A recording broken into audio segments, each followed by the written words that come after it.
Many beginner investors are unclear about the differences between the S&P 500 and the Nasdaq 100. Today we'll discuss the key distinctions between these two indices. Here's the main information. Constituent stocks and compilation rules.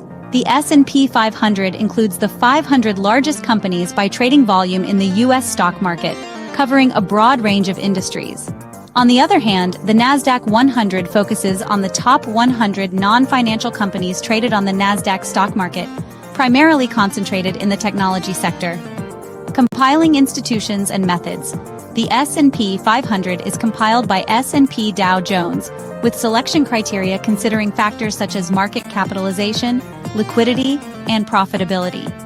Meanwhile, the Nasdaq 100 is compiled by the Nasdaq Stock Exchange, primarily based on market capitalization, emphasizing the largest non-financial companies.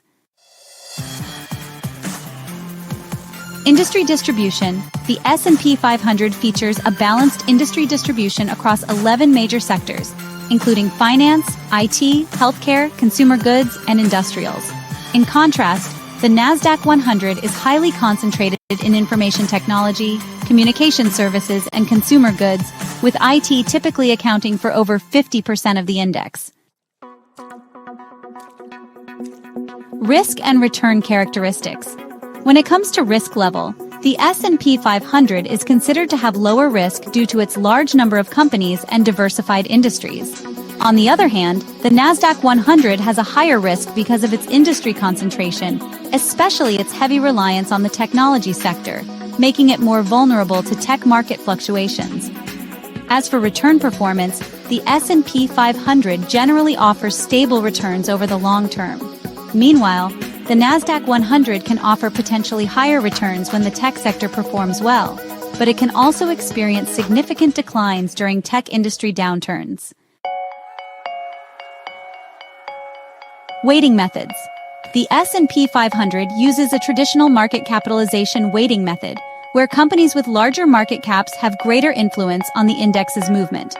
In contrast, the Nasdaq 100 employs a modified market capitalization weighting method, capping the weight of individual companies to prevent a few large companies from overly dominating the index.